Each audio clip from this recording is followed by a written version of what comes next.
네, 그럼 지금부터 두 번째 세션을 시작하도록 하겠습니다. 세션을 시작하기에 앞서서 제가 몇 가지 양해 말씀을 좀 드려야 할 것 같은데요. 첫 번째 세션의 발표자인 라이네르 펠터 장군의 발표, 그리고 세 번째 발표자인 박민영 교수의 발표는요, 코로나로 인해서 서강대학교 이근욱 교수가 발표를 대신하게 됐다는 점 미리 말씀을 드리겠습니다. 이 점 양해 부탁드리겠습니다. 자, 그럼 두 번째 세션의 주제를 말씀을 드리겠습니다. 두 번째 세션의 주제는요, 미리 보는 육군의 2030년 무엇을 할 것인가 라는 주제인데요. 서울시립대학교 임성학 교수님의 사회로 진행을 시작하겠습니다. 마이크를 넘기겠습니다. 네, 감사합니다. 저는 두 번째 세션 미리 보는 육군의 2030년 무엇을 할 것인가의 사회를 맡게 된 서울시립대 임성학 교수라고 합니다. 오늘 환영사에서 남영신 육군참모총장에서 말씀해 주신 바와 같이 육군은 이제 4차 산업혁명 기술을 통한 첨단 과학기술군 건설과 국방개혁 2.0 추진, 전자권 전환 이후의 국방태세의 근본적 변화와 코로나19와 같은 비전통적 안보 위험으로 인해 뼈를 깎는 혁신이 매우 필요한 시기입니다. 오늘 회의도 사실 저희가 비전통적 안보 위험에 따라 사실 독일에 계신 발표자도 참석을 못했고요. 국방대 박 교수님도 사실은 비대면으로 발표하시기도 좀 어려운 상황이다. 그래서 굉장히 시적절한 이런 상황에서 저희가 뭐 군뿐만 아니라 뭐 민간 사회에서도 다 똑같은 형태의 굉장히 어려운 상황에서 새로운 혁신이 필요한 시기라고 생각합니다. 그래서 이런 시적절한 상황에서 제6차 육군역 국제학술회 개최를 축하드리며 이 자리 뜻깊은 자리에 초대해 주신 대한민국 육군과 서강대 육군역 연구소의 이근욱 소장님께 먼저 감사드립니다. 그 첫 번째 세션도 저도 참여해서 들었는데요. 첫 번째 세션은 한국 육군이 추진하고 있는 비전 2030 같은 이제 장기 계획에 이걸 추진하기 위해서 어떤 그 육군의 그 혁신이 필요한지에 대해서 많은 논의가 있었습니다. 근데 두 번째 세션은 첫 번째 세션에 이근욱 교수님이 말씀하신 바와 같이 미래 전쟁의 또 다른 측면, 결국 미래 전쟁에 수행되는 세계의 모습에 대한 논의가 중심이 된다고 생각합니다. 국방력, 육군력은 절대적 개념이기도 하지만 실질적으로 상대적 개념입니다. 미래 전쟁에서 우리가 직면하게 되는 상대방과 정치적 환경에 대한 논의가 이 세션의 주제라고 생각합니다. 그래서 사실 첫 번째 발표는 펠데 독일 육군 준장의 발표인데요. 그 발표는 이근욱 교수님이 해주실 텐데, 선진국의 또 어떤 성공적인 사례와 제가 살짝 읽어봤는데 굉장히 중요한, 사실 한국 군에 있어서 가장 필요한 부분 중에 하나라고 생각하는데요. 국내적 차원에서의 정치 지도자의 역할과 국민 설득에 대한 내용이 나옵니다. 사실 한국 군의 어떤 절대적인 역할과 필요성에서 불구하고 사실 이 대국민 설득이 가장 약한 부분이 지금까지 가장 뼈아픈 육군의 큰 문제가 아닌가 생각해 보게 돼서 좀 뜻깊게 이 논문을 살펴봤고요. 두 번째는 지금 현재 저희가 처하고 있는 동북아의 중요한 두 국가, 중국과 북한에 대한 발표입니다. 지금 저희 발표가 굉장히 이 뜻깊은지 벌써 연합뉴스에 벌써 저희 육군력 회의 내용이 벌써 올라가 있습니다. 혹시 관심 있으신 분은 연합뉴스 한번 찾아보시면 될 것 같고요. 이 세션은 지금 현재 한 1시 20분부터 3시까지인데요. 지금 저희가 좀 늦어져서 지금 3시 43분입니다. 그래서 한 85분 정도 저희가 사용할 수 있는데요. 그래서 발표는 한 20분 정도 하시고요. 그다음에 토론은 한 15분 정도 해주시고, 그다음에 혹시 플로어에 청중께서 또 질문하실 내용이 있으면 질문을 받고, 그다음에 발표자가 답변하는 방식으로 진행하도록 하겠습니다. 그럼 먼저 독일 펠데 준장님의 발표를 이근욱 교수님이 대신 발표해 주시겠습니다. 마이크를 이근욱 교수님께 넘기겠습니다. 예, 안녕하십니까. 다시 등장을 했습니다. 라이네르 펠데 장군한테 이제 이 주제에 대해서 부탁을 했었고, 그 맨 처음 부탁을 했었을 때는 당연히 코로나가 이런 식으로 그러니까 모든 것을 다 엉망으로 만들 거라고는 전혀 생각을 못했습니다. 덕분에 이제 당연히 이제 원고가 오고 그 다음에 이제 펠대 교수가 직접 와서 발표를 할 거라고 생각을 했었습니다. 근데 코로나로 이제 자가격리 2주 뭐 이런 정도의 문제가 되면서 이제 실제로 움직이는 거가 현실적으로 이제 불가능해져 버렸고, 그리고 이제 나중에는 그 비들 교수와 같이 이제 좀 촬영을 해서 보내줄 수 있냐고 이야기를 했는데, 그 자기는 54년생이어서 그런 기계하고는 안 친하다고 굉장히 강하게 자기는 못하겠다고 그렇게 얘기를 하더군요. 그래갖고 일단은 이제 제가 대신 발표하는 형태가 됐습니다. 여기 이제 발표문에도 보면은 자기는 이제 1954년생이고 2차 세계대전이 끝난 이제 10년 후에 이제 태어났다라고 이야기를 합니다. 그러면서 자기가 직업 군인으로서 쭉 커리어를 쌓아가는 과정에서 독일은 최소한 2번 정도의 굉장히 큰 그 대외 환경의 변화를 경험을 했었고, 그것이 기술 변화라고 하는 것하고 맞물리면서 지금 2020년 현재 상황에서 독일이 또는 독일 연방군이 가지고 있는 여러 가지 문제점들을 만들어냈다라고 이야기를 합니다. 그래서 1989년에서부터 시작해서 한 2013년 정도까지 시기를 보면은 기본적으로 봐서는 1989년에서부터 이제 냉전이 점점 끝나고 동독이 사라지고 독일이 통일되고 그러면서 독일 연방 공화국이 과거 이제 서독이 냉전에서 확실하게 승리를 하면서 과거에 한 12개 사단 정도 그리고 36개 전투 여단을 보유하고 있었던 서독군이 굉장히 많이 축소가 되면서 12개 사단이 2개 사단으로, 그 다음에 36개 전투 여단이 6개 전투 여단으로 줄어들기 시작을 했다는 거예요.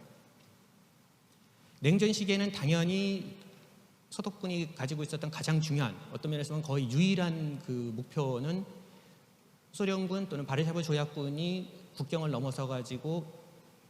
넘어서서 서독 지역으로 침공해 들어오는 것을 저지하는 이른바 하이 인텐시티 워를, 고강도 전쟁 또는 고강도 위협에 대한 그 방어였습니다.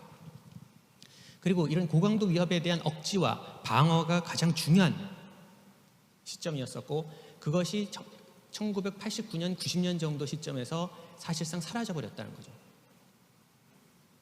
그 위협 자체가 이제 사라지면서 과거에 어떠한 정치적인 스펙트럼에서도 어떠한 정당이나 사회 정치 세력에서도 소련하고 있어서의 정면 전쟁에서 살아남고 그거를 방어해야 된다라고 했었던 정치적인 합의 자체가 굉장히 빠른 속도로 약화가 됐고, 이것이 굉장히 빠른 속도로 약화가 되면서 외부적인 환경 자체가 외부의 환경 자체가 변화하지 않았으면 상관이 없는데, 외부의 환경 자체가 2014년, 15년 정도를 시점으로 다시 바뀌었고, 그렇게 해서 러시아 위협이 본격적으로 등장했을 때 독일이 가지고 있는 문제점들이 발생을 한다는 겁니다.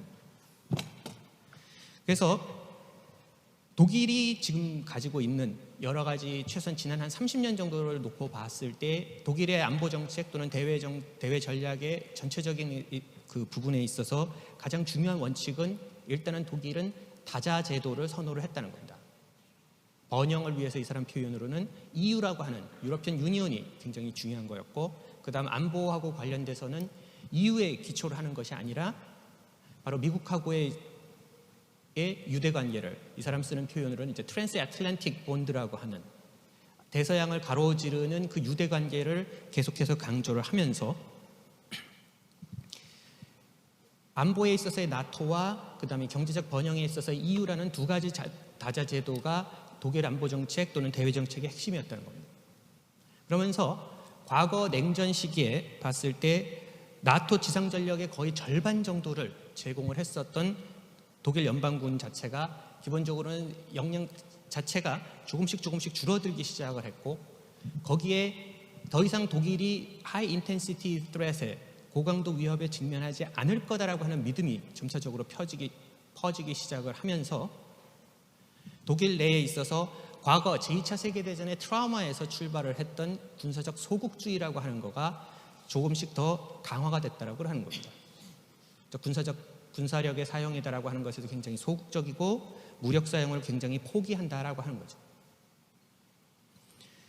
그러면서 징병제 같은 것도 사라졌고 해외 안정화 작전이다라고 하는 것, 예를 들어 갖고 1990년대에 있었던 보스니아나 크로아티아 문제, 그다음에 2000년대 초부터 등장을 했었던 아프가니스탄에서의 국제안보 지원군 ISAF라고 하는 그 평화유지 활동이다에 독일 연방군이 투입이 되긴 했지만 그 어떠한 것도 과거 냉전의 경험처럼 굉장히 강한 위협에 직면한 상황은 아니었다는 겁니다. 그와 같은 환경 변화가 사실은 독일 연방군의 전체적인 역량을 마이너스로 만드는 시작을 했었다는 거고, 동시에 옆에 있는 국가들이 예를 들어 갖고 EU나 아니면 나토에 있어서 같이 독일과 어떤 방향성을 계속해서 비슷하게 유지해 줘야 되는 국가인 미국과 그리고 프랑스와 영국이 각각 다 다른 형태의 움직임을 보였다는 겁니다. 특히 2017년 이후에 미국이 어떤 행동을 했었는지는 여기 계시는 분들은 정말 더 실감을 하실 거라고 생각을 합니다. 프랑스 같은 경우는 미국을 배제하고 군사적인 부분에서까지도 EU가 모든 것을 다 컨트롤할 수 있다는 어떤 EU 중심주의 또는 유럽 중심주의를 또 강조를 했다면은, 영국 같은 경우는 오히려 미국하고 더 가까운 쪽으로 해서 번영이나 아니면은 경제적인 부분에까지도 EU가 아닌 미국하고의 유대 관계를 더 강조를 했었다라고 하는 거죠. 그런 측면에서 봤을 때 경제적인 번영은 EU를 통해서, 그다음 안보는 나토를 통해서 한다는 독일의 어떤 행동, 독일의 어떤 기본적인 그 아이디어하고는 서로 조화되기가 어려웠었다는 거예요. 그러한 상황에서 러시아가 우크라이나와 크리미아 반도 등등에서 문제를 일으키면서 러시아 위협이 본격적으로 등장을 했는데, 그럼에도 불구하고 독일 내부에서는 아직까지도 그것에 대한 본격적인 그 위협 인식이 상당히 시간이 지났음에도 불구하고 잘 바뀌지 않는다라고 하는 겁니다.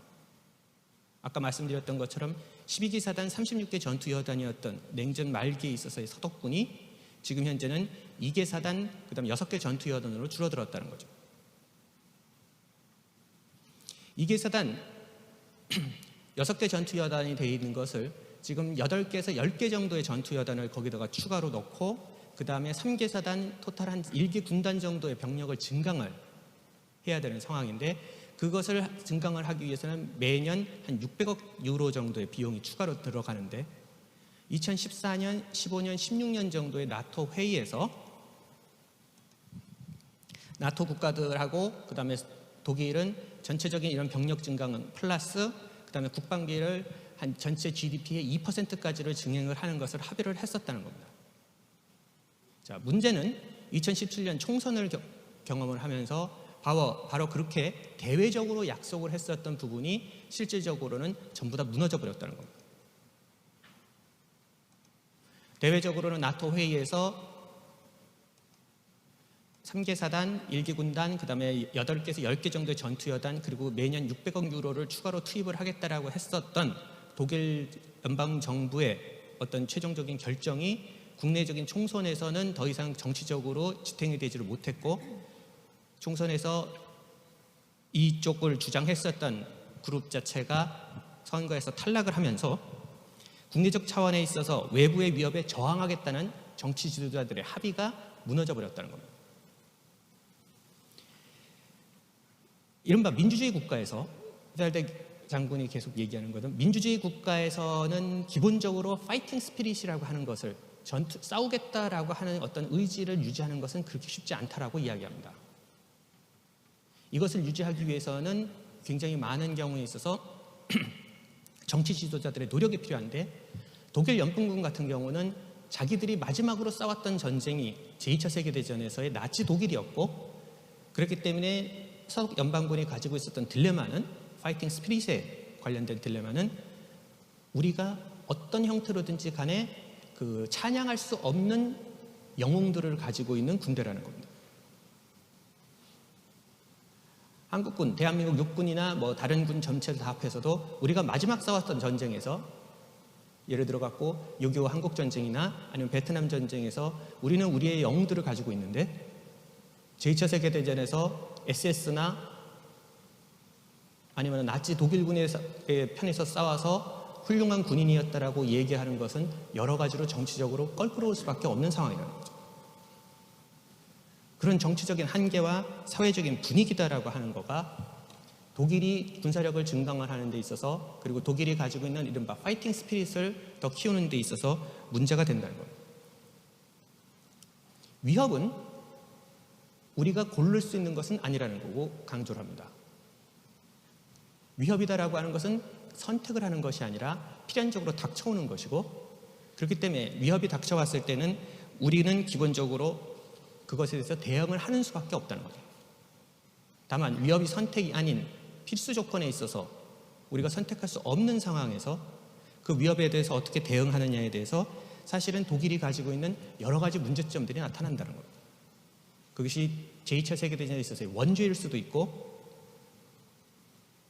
파이팅 스피릿이 부족한 민주주의 국가가 가지고 있는 공통적인 특징일 수도 있고, 그리고 독일이 가지고 있는 정치적인 굉장히 취약한 정치적인 합의일 수도 있고, 그리고는 또 다른 측면에서는 독일이 가지고 있는 안보 정책의 수립 과정에 있어서의 문제점일 수도 있다라고 하는 거예요. 그러면서 맨 마지막에 지난 30년 동안 1990년, 89년, 90년 독일이 통일되는 시점에서부터 2020년 지금 현재까지의 지난 30년 동안의 독일의 경험이다라고 하는 관점에서 펠데는 한 5가지 정도의 이야기를 합니다. 첫 번째는 상황 인식이다라고 하는 것이 사실은 굉장히 중요하다는 겁니다. 굉장히 현실적으로 이루어져야 되는 거고, 그러면서 이 사람은 이제 3가지 정도로 여기서 상황 인식에 대해서 이야기를 하는데, 하나는 우리가 희망하는 거하고 현실하고가 다를 수 있다는 걸 인정을 해야 된다는 겁니다. 영어로는 이른바 이제 wishful thinking이라고 해서 우리가 이런 게 이렇게 됐으면 좋겠다고 생각하는 것하고 현실하고는 전혀 다르게 움직일 수 있다는 거예요. 두 번째는 저는 개인적으로 이제 북한이 여기에 좀 많이 빠져 있는 것 같은데, 자기 자신들의 프로파간다하고 실제 현실하고를 혼동하면 안 된다는 겁니다. 자기의 프로파간다는 프로파간다고, 자기의 프로파간다를 자기 스스로가 믿는 순간, 그리고 자기 자신의 프로파간다가 자기 자신의 그 사고방식을 삼켜버리는 순간 모든 것은 다 엉망이 돼버린다는 거예요. 세 번째는 위협평가를 좀 잘해야 된다는 겁니다. 펠데 장군이 계속해서 강조하는 것 중에 하나가 위협평가라고 하는 것은 케이퍼빌리티에 기초해서, 상대방이 어떤 능력을 가지고 있느냐에 기초해서 하는 것이 아니라 위협은 그 자체를 가지고 해야 된다는 걸 이야기해요. 두 번째는 전략적 자리매김에 대한, 스트래티지 포지셔닝에 대한 이야기입니다. 동맹과 파트너십은 굉장히 중요하다는 거죠. 독일은 냉전 시기에도 그렇고 지금 현재도 그렇고 다자제도적인 접근으로 안보에 있어서는 나토, 미국하고 있어서 트랜스 아틀랜틱 본드를 중요시를 하고, 그 다음에 번영과 경제적인 부분에서는 EU를 굉장히 중요시한다는 겁니다. 그리고 이와 같은 파트너십, 그 다음에 군사 동맹 등등은 우리가 항상 유지를 해야 되는 거고, 그 다음에 두 번째로 일단 동맹이나 아니면 어떤 형태의 파트너십이든지 들어갔을 때 거기서 단기적으로 봐서는 우리한테 유리할지 몰라서 무임승차를 하는 것은 장기적으로 보니까 지난 30년 동안의 독일의 경험에서 보니까 나중에 가서 더 큰 문제를 일으킨다라고 경고를 합니다. 무임승차가 단기적으로는 도움이 될지 모르지만 장기적으로 우리의 역량 자체를 갉아먹는다는 겁니다. 세 번째로 이 사람이 이제 강조를 하는 것은 이겁니다. 정치 지도자들의 역할이 굉장히 중요하다는 거죠. 정치 리더십이 위협이다라고 하는 문제에 대해서, 그다음 파이팅 스피릿의 문제에 대해서, 그리고 전체적인 상황에 대해서 우리가 어떻게 볼 거냐는 거에 대해서, 그리고 이 상황에 대해서 대처하기 위해서 우리가 어느 정도의 인력과 예산을 투입을 할 거고 GDP의 몇 %를 넣어야 되느냐 등등의 문제를 고민을 하고 이야기를 하고 그리고 사람들을 설득을 해야 된다는 거예요. 그런데 독일에서는 이러한 과정이 굉장히 부족했다는 거예요. 네 번째는 적절한 계획 수립에 대한 이야기입니다. 계획을 잘 수립하면 나중에 가서 최소한 엉망진창이 되는 것은 그럭저럭 막을 수 있다라고 강조를 합니다. 독일 같은 경우도 12개 사단 36개 전투여단이 2개 사단 6개의 전투여단으로 줄어들었을 때, 그 과정에서도 장기적으로 우리가 어떻게 할 건지에 대한 아이디어가 없이 그냥 계획도 없이 그냥 일단 줄이고 봤었고 그 줄이고 봤던 거가 지금 현재 최종적인 상황에서는 더 많은 문제를 일으켰다는 겁니다. 마지막으로 이 사람은 쌀대는 다시 맨 처음에 강조했었던 상황 인식의 문제로 다시 강조로 들어갑니다. 지난 30년 동안을 놓고 봤을 때 맨 처음에는 하이 인텐시티 워가 사라진다라고 했었고 그래서 독일이 가지고 있는 군사 구조라든지 아니면 대외 정책이 기본적으로는 해외 안정화 작전, 보스니아, 크로아티아, 아프가니스탄 정도의 문제, 세르비아 민병대와 그다음에 탈리반 게릴라들을 상대로 하는 작전에만 집중을 했었는데 현실적으로 봤을 때 그 문제는 상대적으로 쉬웠다는 거죠. 즉 계획을 세울 때 어디에 포커스를 맞출 때는 좀 어려운 데다가 포커스를 맞춰야 된다는 겁니다. 우리가 낮은 기준에 있어서 안정화 작전에만 초점을 맞췄을 때는 최종적으로 봐서는 나중에 고강도 분쟁이 또는 고강도 위협 가능성이 등장을 했을 때 그거에 대해서 적절하게 대응하기가 어려워진다는 겁니다. 반대로 고강도 분쟁의 가능성에 대해서 대비를 하고 그 위협에 대해서 우리가 적절하게 대응할 정도의 능력을 갖추고 있으면은 저강도 분쟁에 대해서는 상대적으로 통제하기가 쉬워진다는 겁니다. 좀 어려운 데다 했을 땐 쉬운 걸 할 수 있지만 쉬운 거에 했을 때는 어려운 걸 할 수가 없다는 거예요. 그런 측면에서 보면 위협이다라고 하는 것은 사실은 capability base가 아니라 다시 말해서 상대방이 가지고 있는 어느 정도의 능력이 있으니까 우리는 그거에 맞춰서 해야 된다는 것이 아니라 항상 어느 정도의 threat base로 상대방의 위협에 정치적인 의도가 어떻게 변했을 때에 대한 문제를 상대방이 지금 현재 가지고 있는 능력보다는 오히려 그 의도의 변화에 기초를 해야 된다라고 강조를 합니다. 자, 이게 이제 펠데 교수가 전체적으로 이야기를 했었던 부분입니다. 펠데 교수가 이번에 코로나만 없었으면 좀 와서 더 많은 얘기를 들을 수 있었을 것 같은데 지금 현재로서는 이게 최선인 것 같습니다. 예, 이상입니다.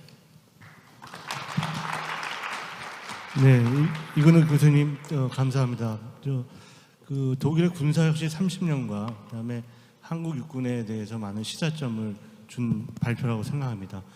두 번째는 연세대학교 차정미 박사님께서 중국의 부상과 군사 혁신에 대해서 말씀해 주시겠습니다. 네, 안녕하세요. 저는 방금 소개받은 연세대학교 통일연구원의 차정미라고 하고요. 저는 중국 연구자고요. 사실은 이 군사 분야에 대해서 그다지 전문적인 지식이나 오래된 그 연구의 경험을 갖고 있지는 않습니다. 그래서 사실은 중국 군사에 대한 연구를 하기 시작한 건 중국 안보전략 연구에서 군사 분야의 중요성 이런 것들 때문에 사실 중국 군사 분야를 연구하게 된 지 한 2, 3년 된 것 같고요. 그래서 여기 계시는 분들보다 제가 사실은 육군의 체계와 중국의 무기 체계 이런 것들에 대해서는 훨씬 더 낮은 수준의 이해를 갖고 있지 않을까 싶고요. 제가 오늘 드리는 말씀은 방금 이제 이근우 교수님 발표하신 내용과 연관되어서 어떻게 보면 이 군사 혁신이라는 것이 중국의 군사 혁신이 시진핑 시대에 과거에 80년대부터 중국의 군사 혁신은 계속되어 왔지만 왜 시진핑 시대의 군사 혁신이 훨씬 더 다르고 어떻게 훨씬 더 임팩트가 있고 그리고 한국의 전략 환경에 임플리케이션을 갖고 있는지를 보는 게 중요하다는 생각에서 일단 그 내용을 썼고요. 그래서 어떻게 보면 시진핑 시대 중국 육군의 군사 혁신이라고 제가 페이퍼를 쓰긴 했지만 사실은 제가 오늘 딜리버리 하는 것보다는 글을 보시는 게 훨씬 더 이해가 높으실 수 있고요. 육군 부분을 썼던 건 사실은 육군력 포럼에서 발표를 해달라고 말씀하셔서 중국의 군사 혁신만 쓰기에는 어쨌든 조금 더 기여를 더 하고 싶은 마음에 육군력에 조금 더 포커스를 맞춰서 추가해서 썼고요. 전체적으로 뭐 육군의 구체적인 추진 체계, 그러니까 육군의 체계, 무기 체계 뭐 이런 것들이 담겨 있다기보다는 중국이 갖고 있는 군사 안보 환경에 대한 인식 그러한 인식의 변화에 따른 전략적 변화, 그리고 그러한 전략적 변화에 따른 군사 혁신의 내용의 변화, 뭐 이런 것들을 말씀드리는 게 오늘의 제 내용일 것 같습니다. 그래서 제가 여기 그 제목은 제가 이게 그 파워포인트를 만들어 놓긴 했는데요. China's RMA driven by the paradigm shift라고 했는데, 패러다임 시프트라고 했던 건 사실 이제 제가 이렇게 이 제 그 주관적인 견해에서 말씀을 드리는 거예요. 패러다임 시프트라고 했던 건 단순히 기술의 변화에 따른 군사 혁신이 아니고 기술과 대외 환경과 그리고 국가의 전략적 의지가 변하면서 여러 가지 복합적인 것들이 영향을 받아서 시진핑 시대 중국의 군사 혁신의 모양이 나오고 있다라는 게 이 제목에 담겨 있는 내용이라고 할 수 있고요. 두 번째 페이지 넘겨주시면 넘기신 건가요? 네. 이게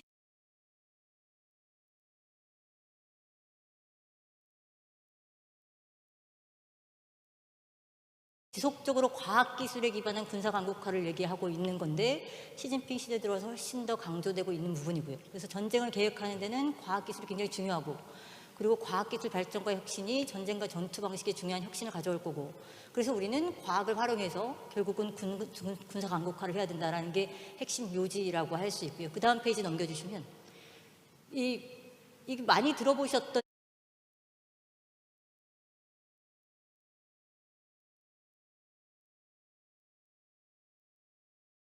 라는 비전을 얘기하고, 중화민족의 위대한 부흥을 달성하겠다는 얘기를 하고, 거기에 핵심적인 축이 하나는 경제발전이고 하나는 군사강국화라고 얘기를 하고 있습니다. 보시는 것처럼 군사강국화, 강군몽이라고 얘기를 하고 있고요. 이렇게 중국하는 방식으로 굉장히 그 패러다임, 시기별로 이렇게 목표를 설정하고 있어요. 보시는 것처럼 2020년도까지는 기계화를 완성하고, 그다음에 정보화를 어느 정도 진전시키고, 2035년까지는 현대화를 완성하고, 2049년에는 세계 인류 강군이 되겠다는 게 중국 강군몽의 핵심적인 목표고요.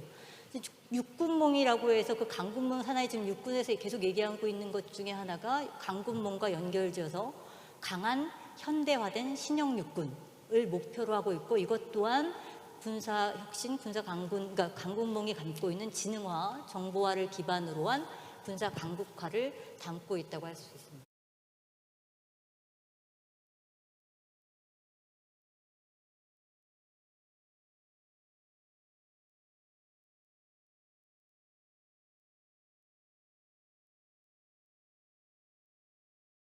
현대화를 하는데 군 현대화가 중요한 팩터 중에 하나로 들어와 있고요.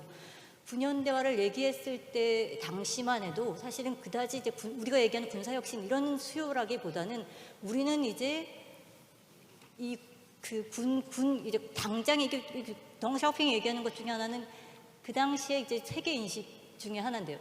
이제는 단기간에 특별히 미소 간 강국 간 균형이 있는 상황에서 단기간에 우리가 전쟁을 볼 일은 없을 것 같다. 이게 군사위원회 한 발언이에요. 그러니 이제 당분간은 중장기 동안은 세계가 굉장히 평화로운 정세가 이어질 것이라고 인식을 하고, 이제 우리는 건설에 나서야 된다라고 얘기를 해요. 그러면서 이제 군을 대규모 감축을 하면서 군의 역할과 임무에 경제 건설의 임무가 굉장히 중요하게 자리를 잡게 되고요. 군 현대화라는 슬로건에도 불구하고 이러한 경제 발전을 우선시하는 전략적 마인드 때문에 실질적으로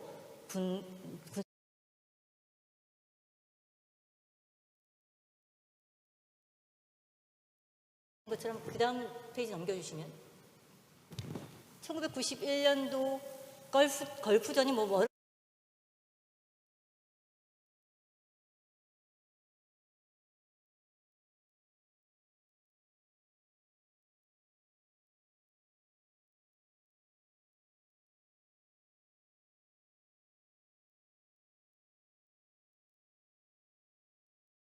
덩샤오핑 시대는 이제 세계 평화 정세니 우리가 군 규모를 감축하고 경제 건설에 나서자고 했다가, 그러다가 1999년 걸프전을 딱 보니 우리가 얘기했던 현대화된 국지전이라는 게 저런 거구나라는 걸 이제 느낀 거예요. 그러면서 결국은 그 걸프전 끝나고 나서, 그리고 여기 보시는 것처럼 장점인 시대에 이제 1991년도에 군사과학원이 군 고위 간부들을 초청해서, 그리고 장점인이 직접 장점인이 직접 주재해서 걸프전 자담회를 하게 되는데, 그럼 현대전의 특징이 어떤 거고 여기에 필요한 첨단 기술이 뭐고, 이런 것들을 굉장히 구체적으로 논의를 하기 시작하고요.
방향 그리고 전략적 도트린 이런 것들을 변화시켰다고 볼 수 있고요. 그다음 페이지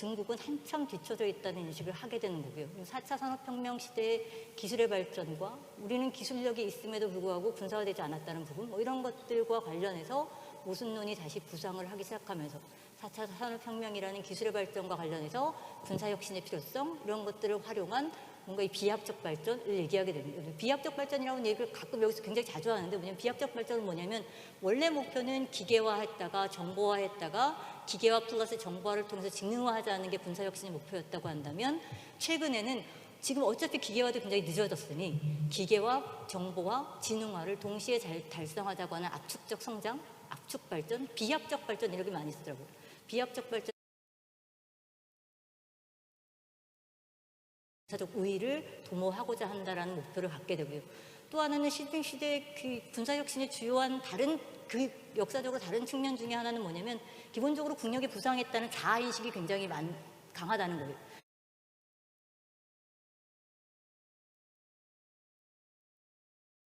강화되기도 했고 국력이 강화된 거에 대한 자신감이 굉장히 플러스돼서 오버컨피던스 그거에 대한 어떻게 보면 그런 것들 오버컨피던스에 따라서 우리가 경제력이 이만큼 부상했으니 이제 덩샤오핑 시대에는 우리가 군 현대화를 하고 싶지만 군사 현대화를 하려면 돈이 필요하다고 했었어요. 이제 돈도 있고 국력도 있고 아니 이제는 뭔가 이 군사 현대화에 적극적으로 투자할 수 있다는 인식을 갖게 되는 거예요. 또 하나는 이제 강국화한다는 인식, 그러면서 중화민족의 위대한 부흥이라는 강군몽에서 얘기하는 것처럼 이제 지전략이 바뀌는 거예요. 과거는 우리가 대륙국가였다고 한다면 최근에 많이 나오는 뭐 많이 아시겠지만 해양 강국화, 육해 통합의 강국화.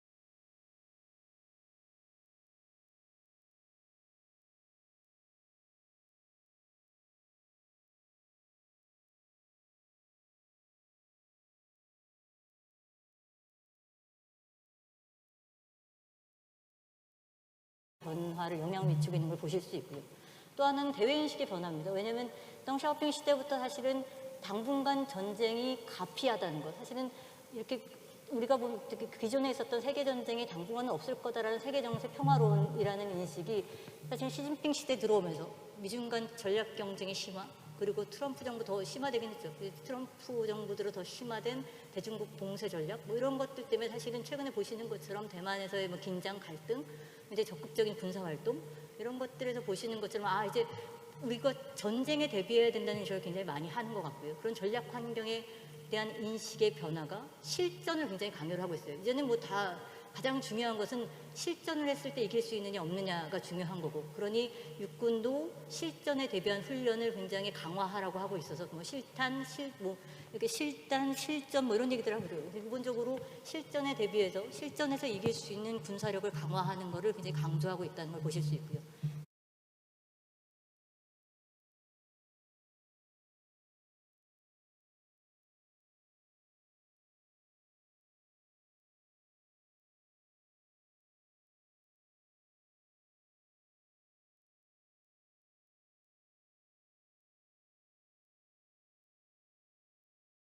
강국에 비해서 훨씬 더 격차가 있다고 인식을 하고 있고요. 결국은 새로운 전쟁에 대비한 이 여러 가지 작전 체계, 군사 기술 그리고 전략 뭐 이런 것들을 다 복합적으로 발전시켜야 된다는 인식을 하고 있다고 볼 수 있고요. 그 다음 장 넘겨주시면 이러한 것들이 이제 최근에 작년에 2019년도 군사 국방백서 이게 1998년부터 계속 나오고 있는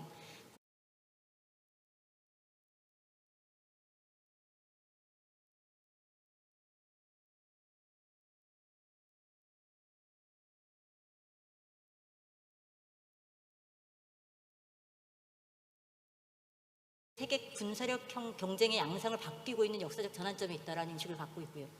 그런 것들이 결국은 군사무기, 지능화, 자동화, 무기화의 추세를 명확히 하고 있고 그러면서 정보화 전쟁이 이제 양상 이미 정보화 전쟁은 왔고 진흥화 전쟁의 양상이 대두되고 있다라는 문제인식을 국방백서가 담고 있고요. 결국은 이러한 것들에 기반해서 군사 진흥화 혁신 전략을 가속화하겠다는 게 중국의 목표라고 할 수 있고요.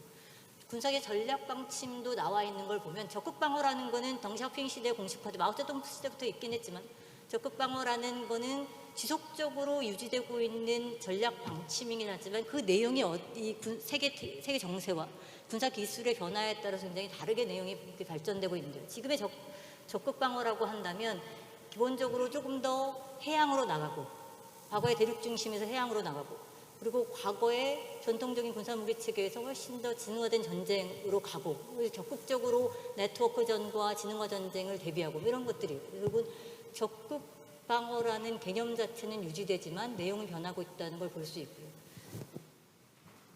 보시는 것처럼 이제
핵심적인 주축을 했었고 시진핑이 최근에도 얘기하는 것처럼 육군이 여전히 중국 인민해방군의 뿌리라고 얘기하는 것처럼 육군이 갖고 있는 전통적인 굉장히 위상, 중요성들이 여전히 유지가 되고 있는 것은 맞고요. 그럼에도 불구하고 보시는 것처럼 이게 규모가 계속 줄어들고 있어요.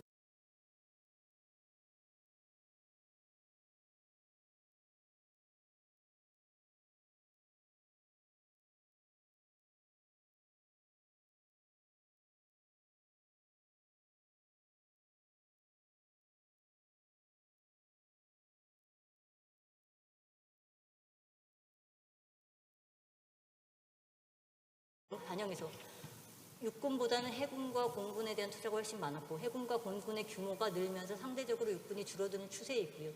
이런 육군의 위상과 포션의 변화에 따른 적응이라는 차원에서 사실은 체계와 작전과 무기 체계가 변한다고 할 수 있을 것 같습니다. 보시는 것처럼 지속적으로 축소되시는 걸 볼 수가 있고요. 그 다음 페이지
대륙별로 나눠지는 군부체제였어요. 과거에는 2015년 전에는 7대 군부체제라고 하는 건 기본적으로 대륙 중심형 방어체제였다고 하고 그러한 대륙 중심인 7대 군부의 핵심적인 영도 역할을 육군이 했었던 체제였고 해군과 공군과 로켓군, 제2미사일군이라고 해서 로켓군이 별도로 이렇게 조직되어 있는 구조가 전의 구조였다고 한다면 2015년도에는 사실은 아까 얘기한 것처럼 육해 공군이 연합작전을 벌여야 되는 해양과 대륙이 통합되는 방어작전을 벌여야 되는 방향으로 혁신되면서 세계가 변화됐다고 보실 수 있고요.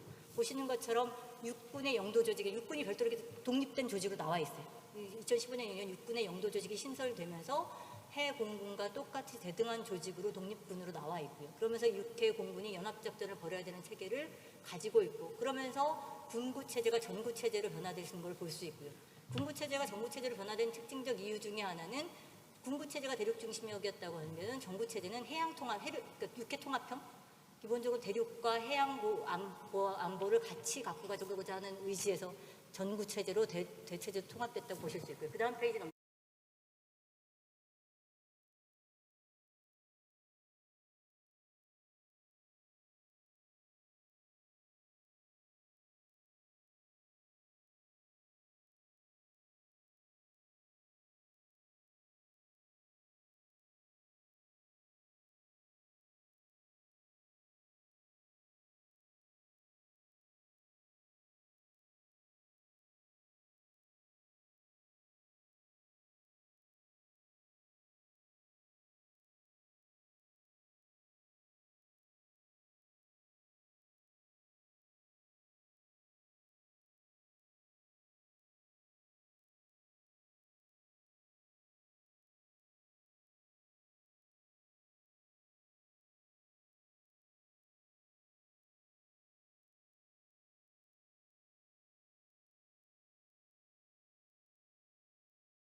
무기체계 연구 개발 시스템을 굉장히 강화하고 있어요. 보시는 것처럼 이게 사실은 중국 공산당 플러스 그 영도 하에서 군사과학원 그리고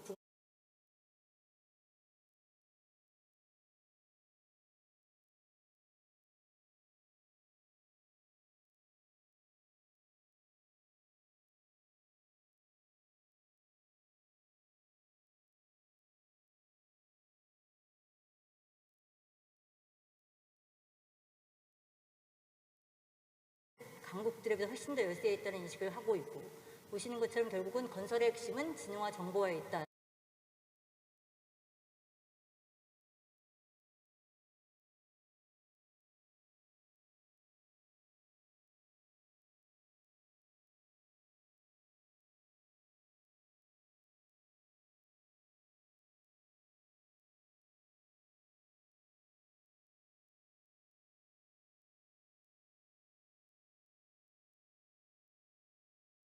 그 혁신을 연구하면서 제일 어려웠던 게 제한된 정보예요. 어디서 찾을 데도 없고 어디서 자료가 정리된 것도 없고 사실은 그래서 다 이렇게 뉴스 들어가면서 보는 건데 여기서 최근에 발견한 것 중에 하나는 이게 전군 무기 장비 구매 시스템을 통합해서 2015년도에 만들어진 우리에면 공개 입찰 굉장히 대량의 그 무기 체계를 구입하는 공개 입찰 연구의 프로젝트를 수주하게 하는 공개 입찰 사이트가 새로 만들어진 거예요. 여기 보시는 것처럼 그림에서 보시는 것처럼 이 배너가 따로 있어요. 지금 엄청 이게 배너를 딱 열어보면 엄청난 양의 정말 한 달에도 수십 건의 그 이 공개 입찰 사이트 이렇게 내용들이 들었는데 사실 그걸 클릭하면 내용은 하나도 안 나오네요. 공개가 안 돼 있어서. 보시는 것처럼 여기 인공지능, 네트워크 전쟁, 그리고 로봇 뭐 이런 게 특정하게 이런 부분은 별도의 섹션이 있어요. 그래서 여기에 들어가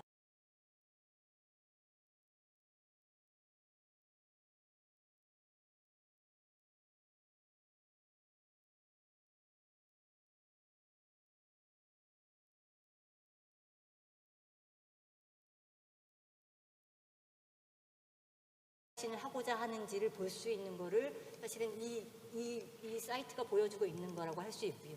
그래서 보시는 것처럼 그 다음 페이지 넘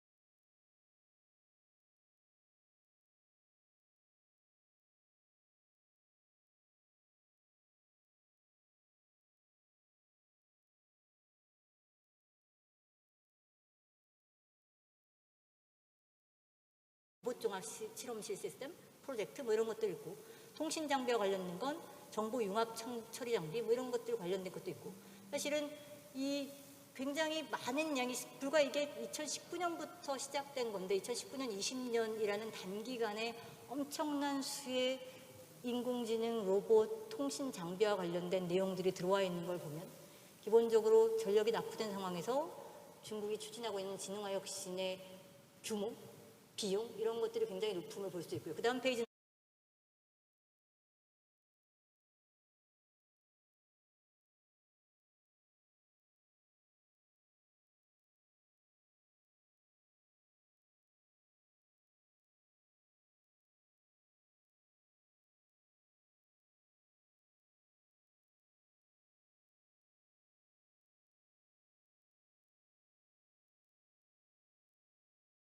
플러스 그 정보, 우리만 공신부라고 공업정보화부라고 하는 기본적인 통신을 담당하는 국무부가 그 공업정보화부에 최근에 좀 무인과 관련된 이런 첨단 기술과 관련된 추진처가 있어 거기서 지금 공개한 내용인데 2020년도에 이런 프로젝트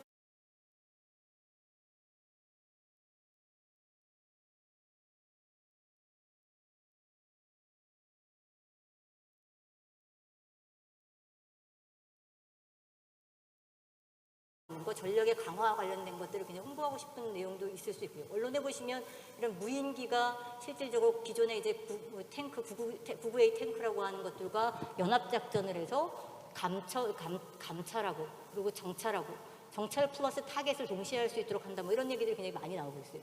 밑에는 뭐냐면 2014년도에 그 집체학습이라고 해서 중국 공산당 정치국 정치국원들이 모여가지고 시진핑이 주재해서 2달에 한 번씩, 1달에 한 번씩 이렇게 집체학습, 우리 그룹 스터디를 하는 게 있는데 집체학습의 핵심 주제가 군사혁신이었어요. 이 군사혁신에서 시진핑이 뭐라고 하냐면 이제 기계화 전쟁은 없다는 거예요.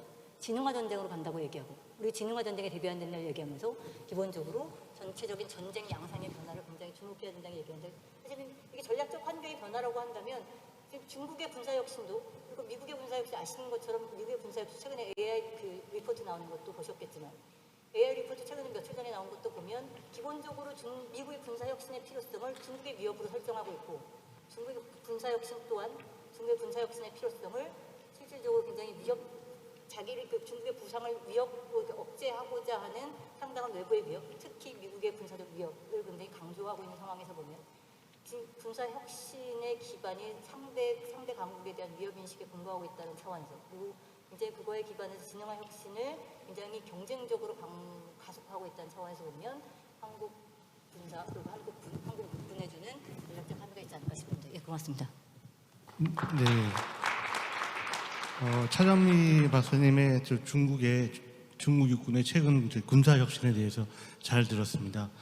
중국의 육군의 그 전통적인 그 대륙군 체제에서 해양 통합 체제 그리고 연합 작전형 체제로 변모하고 있고 과학기술의 강군화를 통해서 사실 기교화에서 정보와 지능화를 추진하고 있는 모습을 아주 잘 보여주셨다고 생각합니다. 다음 발표는 국방대학교의 박민영 교수의 2030년 북한 및 동북아시아 정세 전망과 비전 2030인데요. 아까 말씀드린 것처럼 지금 국방대학원의 그 코로나 확산으로 대신 이근욱 교수님이 또 한 번 또 수고해 주시어야 되겠습니다.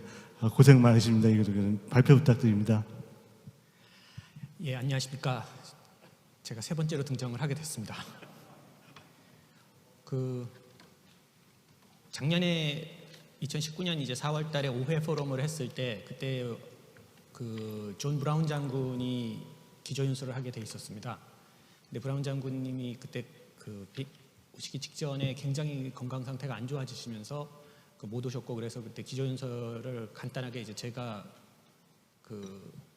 이제 요약해가지고 이제 한 2, 3분 정도 말씀을 드렸었고, 실제로 그 기조연설은 이제 영국 출신으로 이라크에서 이제 굉장히 오랫동안 근무를 하면서 미국 육군하고의 어떤 유대관계가 굉장히 높았었던 이제 엠마 스카이가 지금 현재 이제 예일대학교 교수가 와갖고 이제 기조연설을 했었는데, 작년에는 제가 이렇게 많이 등장할 거라고는 생각을 하지 않았습니다. 근데 이제 점점 제가 이제 많이 등장을 하게 되네요.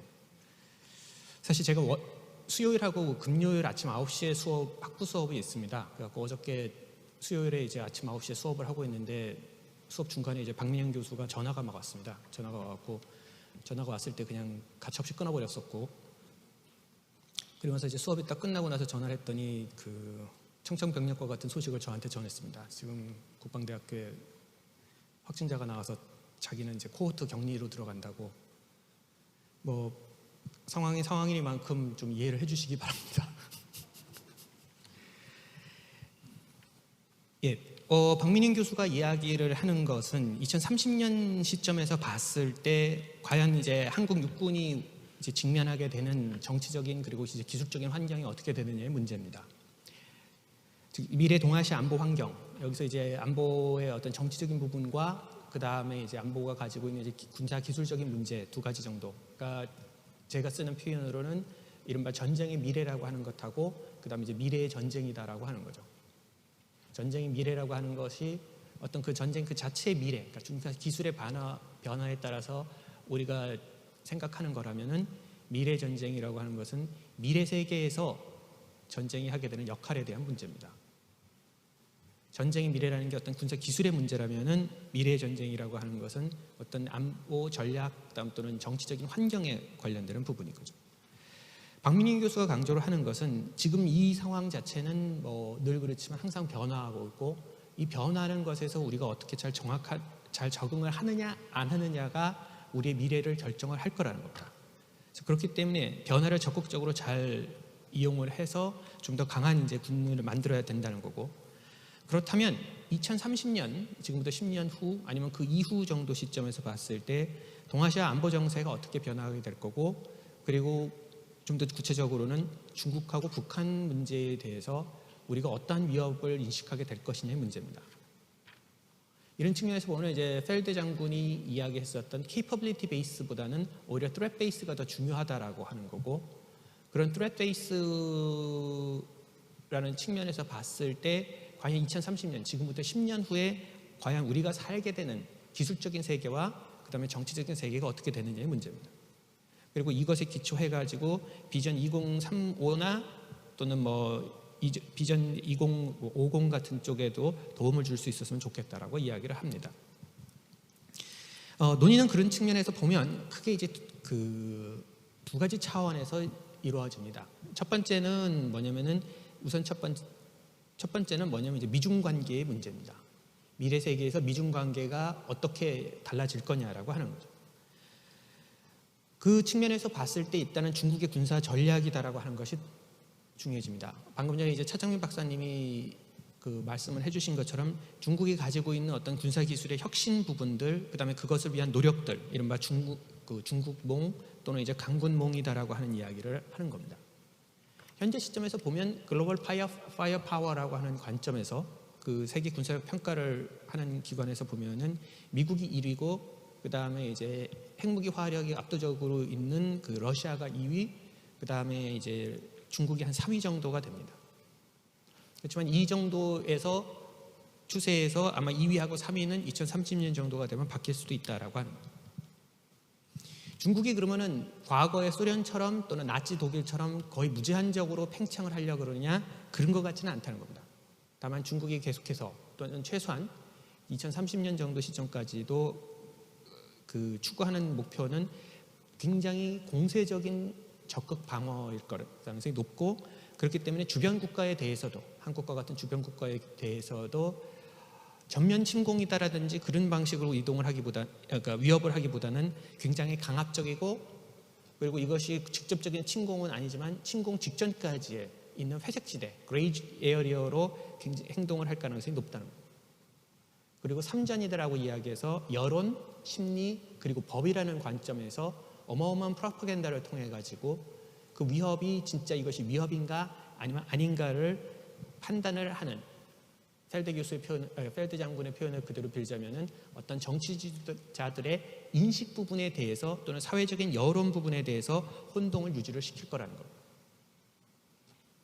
그다음에 A2AD 지금 현재와 같은 것을 그대로 유지하지만 거기에 플러스 4차 산업혁명 기술을 그대로 적용을 해갖고 그 중국어 표현으로는 이른바 광전이다라고 하는 빛의 속도로 모든 것이 해결이 될 수 있는, 다시 해서 우리가 무언가를 파악을 하고 식별을 하고 그리고는 결정을 한 다음에 공격해서 파괴하는 데까지 들어가는 시간이 거의 순간적으로 빛의 속도로 이루어지는 이른바 제로 아워 타격이 가능한 세계로 점차적으로 갈 거라는 겁니다. 이러한 상황에서 중국군의 어떤 현대화, 근대화가 완성되는 거가 아마 2030년 정도의 세계일 거라고 우리가 얘기를 하는 거죠. 미국은 여기 상황에서 중국에 대한 위협을 점점 더 강하게 인식을 하게 될 거라는 겁니다. 문제는 뭐냐면 사실 이제 피보트 에이시아라든지 뭐 리밸런싱이라든지 재균형 조약, 재균형 그 정책이나 아니면 아시아 중시 정책 등등의 이야기가 나왔던 거가 사실은 지금부터 10년 전입니다. 2010년. 그럼에도 불구하고 지난 10년 동안도 미국이 그거를 알고는 있지만 이라크하고 아프가니스탄에 있어서의 문제 때문에 테러와의 전쟁 과정에서 미국군의 어떤 현대화가 상대적으로 빠른 속도로 이루어지지 않았고 덕분에 격차라고 하는 관점에서 보면은 상대적으로 그 격차가 더 많이 줄어들었다는 거죠. 즉 미래 세계에서 2030년 시점에서 봤을 때 미중 관계는 어떻게 될 건가? 경쟁과 갈등이 점차적으로 더 심화될 가능성이 높고 좀 더 과격한 좀 극단적인 의견을 빌면은 미국의 어떤 그 군사적인 주도권이 상실될 가능성까지도 우리는 고려를 해야 되는 상황이라는 겁니다. 두 번째 차원에서는 보면은 미래의 어떤 그 북한 위협 또는 북한의 전력 건설 방향성에 대한 이야기입니다. 아까 이제 차정유 박사님이 중국이 이제 어떤 형태의 기술, 군사 기술을 이제 입찰하느냐라고 하는 부분까지도 이제 조사를 해주셨는데 사실 북한은 이런 정도의 어떤 투명성은 거의 이제 기대할 수 없을 정도로 이제 공개가 되지 않았을 거고 그런 측면에 그럼에도 불구하고 우리가 순수하게 논리적으로 그러니까 다시 말해서 북한이 어떤 형태의 기술을 만들고 있다는 경험적인 증거보다는 북한이 이런 상황에 처해 있으니까 그 상황에서 우리가 무엇을 저쪽이 만들 거라고 추정할 수 있느냐 순수하게 논리적인 차원에서 생각을 해보면 다음과 같은 세 가지를 이야기를 합니다. 첫 번째는 저비용 고효율, 뭐 이거야 모든 그 조직에서 다 추구를 하는 거긴 하지만 굉장히 비대칭적으로 저비용 고효율 전력 건설을 통해 가지고 특히 무인기와 같은 일회용 무인기와 같은 방식으로 북한이 여러 가지로 자기 형태의 부족한 자원을 점점 더 많이 투자를 할 거라는 겁니다. 두 번째는 기술적인 체계에서 한국이 북한을 압도할 수 있는 정도의 수준이 되기 때문에 한국이 가지고 있는 기술 체계를 특히 통신 체계를 완전히 마비를 시킬 수 있는 방법을 노릴 거라는 겁니다. 그렇기 때문에 사이버 능력을 더 강화를 할 것이고 그 다음에 그 전자기파 공격, 이른바 EMP, Electric Magnetic Pulse 공격을 더 시도를 할 가능성이 높고 그렇기 때문에 이거에 대한 투자가 더 강화가 될 거라고 하는 겁니다. 세 번째로 박민인 교수가 이야기하는 북한의 전력 건설 방향성이다라고 하는 것은 뭐냐면 한국이 가지고 있는 어떤 전쟁에 대한 공포심이라고 하는 것을 유발할 수 있도록 여러 가지로 테러 공격에 그러니까 테러리스트가 와서 막 폭탄을 터뜨리고라는 형태의 테러 공격이 아니라 한국에 있어서 어떤 그 국민의 어떤 저항 의지나 이런 것을 마비시킬 수 있을 정도의 굉장히 압도적인 공포심을 자아낼 수 있는 그러한 형태의 여론 마비 공격 능력을 강조를 이야기합니다. 그래서 보면 이제 좀 더 세부적으로 이야기를 했을 때 북한이 가지고 있는 이른바 군사적인 열세를 어떻게든지 상쇄를 해야 되니까 그 비대칭 무기로서 북한이 가지고 있는 상황을 극복을 하기 위해서 노력을 한다는 겁니다. 그렇기 때문에 저렴한 무기 체계와 그리고 한국군이 가지게 되는 굉장히 잘 통합되어 있고 과학화된 네트워크를 붕괴시키기 위해서 노력을 할 거라는 거죠. 초기 단계에서 사이버 공격과 그다음에 한국군이 가지게 될 우주론 능력 자체, 그다음 무엇보다도 한국군 통신망을 파괴하기 위해서 어마어마한 노력을 기울일 거라는 겁니다. 두 번째로 세부 전력 건설 방향은 미중 갈등을 이용하는 방법일 거라는 거죠. 미국하고 중국의 갈등이 점차적으로 더 격화가 되는 상황에서 북한 입장에서 보면은 반드시 중국의 지원을 받을 수밖에 없고, 중국의 지원이 없으면은 현실적으로 생존이 어렵다면은 무엇보다도 한미 연합 전력하고의 정면 대결을 해갖고 북한이 살아남기가 어렵기 때문에 중국에게 자신들이 가지고 있는 전력이 상당 부분 도움이 되는 방식으로 군사력을 건설할 거라는 겁니다. 그렇게 해서 중국 입장에서 봤을 때 북한의 군사적, 전략적 유용성이 더 크게 인식이 되도록 행동을 할 거라는 거죠. 특히 박민인 교수가 여기서 강조하는 것은 이른바 대함 탄도미사일과 같은 이야기들입니다. ASBM과 같은 거죠. 세 번째는 지금 현재와 같이 핵무기나 탄도미사일과 같은 어떤 미국과의 협상에서 지렛대로 레버리지로 사용할 수 있는 여러 가지 전력들을 더 구축을 할 거라는 거죠. 아까 이제 김동준 교수가 이제 제일 첫 번째 세션에 말씀을 하셨던 것처럼 북한 내부의 저항, 그다음에 반란 이런 것들이 이제 우려가 되고, 그렇기 때문에 반정부 또는 이제 반김정은 이제 세력에 대한 어떤 무장 항쟁 등등이 등장을 했을 때 이러한 것들을 군사적인 방법으로 굉장히 공포를 자아내 가지고 제압할 수 있는 군사적인 능력, 민간인들과 그다음 그 지역을 완전히 초토화버릴 수 있는 굉장히 단거리 화력을 신속하게 극대화된 위협을 가할 수 있는 능력을 가지게 될 거라는 겁니다. 무엇보다도 이 부분은 이제 지금 현재도 나타나는 것처럼 전면전으로 확대를 하지 않고 제한적으로 목표 달성이 가능하게 하는 굉장히 낮은 수준에서의 도발이 가능한 전력들을 그대로 더 추구를 할 거라는 거죠. 예를 들어 갖고 계속 강조되는 것처럼 사이버나 전자전 전력, 심리전, 그다음에 무인기, 드론, 그다음에 상륙작전, 제한적 상륙작전 능력 등등이 굉장히 중요해질 거라는 겁니다. 이것도 안 되고 저것도 안 되면은 정말 북한이 자기들이 가지고 있는 핵무기를 사용을 할 거고, 그렇기 때문에 전략 목표물에 대한 장거리 공격 능력보다도 오히려 은근히 전술적인 차원에서 짧은 사정거리를 가지고 있는 무기를 전술적 핵무기를 가질 가능성이 또 높다라고 이야기합니다. 자, 이거 두 개가 전체적인 위협과 어떤 환경의 변화라면은 그러면 이제 대응에 대한 문제입니다. 박민 교수가 이제 제시를 하는 것은 미래 한미 동맹의 변화 방향에 대한 이야기죠. 전작권 전원으로 지금 현재 이제 한국군의 어떤 역할이 점점적으로 확대가 되고, 이것이 이제 이거는 뭐 거의 불을 보듯 뻔한 것이고, 그렇게 됐을 때 한국군의 역할이 제도적으로 확대가 되면 당연히 정치적으로 봤을 때 미국 측에서도 그렇고 한국 내부에서도 그렇고 한국군의 역할을 확대하라고 하는 요구가 더 커질 거라는 거예요. 특히 이제 미국 측에서는 강조를 할 것이 바로 인도태평양 전략에 있어서 한국의 군사적인 참여를 더 적극적으로 권유를 할 것이고, 그리고 그것의 일환으로서 지금 현재 한국에서는 굉장히 강한 정치적인 그 장애물이기 때문에 잘 되지가 않고 있긴 합니다만, 한국하고 미국하고 그리고 일본과에 있어서의 삼각 군사 협력이다라고 하는 것에 더 요구를 할 거라는 거예요. 또는 이제 한국에서는 이제 중국 사드하고 문제하고 관련돼 갖고 상당 부분 껄끄럽게 생각하는 미사일 방어망에 대한 한국의 어떤 그 적극적인 참여,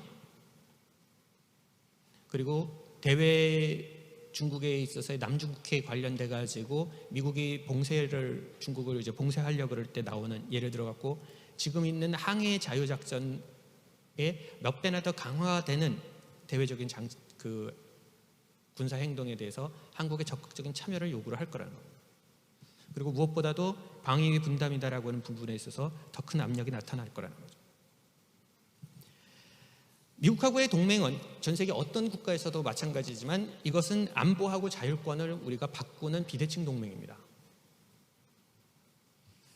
그렇기 때문에 미국은 자기들의 주니어 파트너에 대해서 냉전 기간에 있어서의 서독이든지 영국이라든지 프랑스라든지 한국과 일본이라든지, 그리고 지금 현재도 마찬가지로 이러한 국가들에 대해서 안보를 제공을 하고, 그 대가로 이 국가들은 자기 자신들이 가지고 있는 자율권의 상당 부분을 포기를 하고 제한되는 것을 수용을 한 겁니다. 자, 그런데 이 상황에서 한국군이 가지고 있는 능력과 그다음에 한국이 가지고 있는 자율권이 점차적으로 확대가 되면은 한국도 능력 강화를 통해 갖고 우리가 해야 되는 또는 우리가 할 수 있는 역할을 점차적으로 더 많이 하게 될 거라는 거죠. 그러면 한국이 하게 되는 것은 뭐냐면 박민영 교수 표현으로는 한반도 내에서의 한국의 역할 확대를 우리가 추구를 할 거라는 겁니다. 한국군의 역할이라고 하는 측면 또는 한국의 역할이라고 하는 측면에서는 이것이 수용이 될 거라는 겁니다. 문제는 한국의 역할 확대라고 하는 것에 대해서 미국은 다른 차원에서 이야기할 거라는 겁니다. 무엇보다도 지리적인 범위가 다르다는 겁니다. 우리가 한반도 내에 있어서의 한국 또는 한국군, 한국 육군의 역할을 이 확대가 되는 걸 바란다면은 미국은 미국 세계 전략 차원에서의 한국의 역할을, 한국의 기여가 확대되기를 또는 확대할 것을 요구할 거라는 겁니다. 똑같이 한국의 역할이 확대가 된다라고 하는 측면에서는 동일하지만 어디서 하느냐에 대해서는 굉장히 큰 차이가 있을 거라는 겁니다. 자, 그럼 마지막으로 박민인 교수가 이야기하는 것은 그러면 육군의 역할은 어떻게 되겠느냐 문제입니다. 분명한 것은 미국하고 중국 간에 있어서의 갈등이 점차적으로 강화되는 것은 한국 입장에서 보면은 이것은 분명히 실존적 차원에 있어서의 딜레마입니다. 가장 큰 수출 시장과 그다음에 가장 중요한 안보, 경제, 정치 파트너가 기본적으로 서로 충돌하고 있다는 겁니다. 이 딜레마에 대해서 답이 있느냐? 사실은 답은 없을 수도 있습니다. 한 가지 분명한 것은 그러한 상황에서 한국이 최소한 한국 주도로 한반도 플러스 한반도 인근 지역에 대한 최소한의 억지 능력은 반드시 갖고 있어야 된다는 겁니다. 즉 한국군의 역할 강화를 통해 갖고 한반도 내에 있어서 한국의 역할이 확대가 되는 것을 요구를 한다면은 이것이 미니멈이 될 거라는 겁니다. 이것은 최소한의 조건입니다. 그리고 그거에 플러스 알파로 가는 수밖에 없다는 겁니다. 즉 한반도 안보의 한국화라고 박민인 교수가 이야기를 하는 것, 그리고 북한 억지는 한국군이 담당한다라고 하는 것은 기본적으로 우리가 직면하게 되는 가장 첫 번째 조건일 거고, 그리고 그 이상의 어떤 역할과 역량이 2030년 앞으로 10년 후에는 더 요구가 될 거라는 겁니다. 그리고 그런 측면에서 봤을 때 그 역량을 어떻게 건설하느냐가 바로 여러분들 여기 앉아 계시는 분들한테 달렸다고 생각합니다. 이상입니다. 네, 이건 교수님 감사합니다. 그 박민영 교수님의 논문 내용은 이제 2030년 북한 및 동북아 정세 전망과 비전 2030인데요. 결국 그 북한 같은 경우에는 중국의 지원을 계속 받기 위해서 그 중국과의 군사적 협력을 계속 유지하거나 중국과의 어떤 협력적 어떤 군사 전략을 할 수 있는 가능성이 높다고 주장하고 있고요.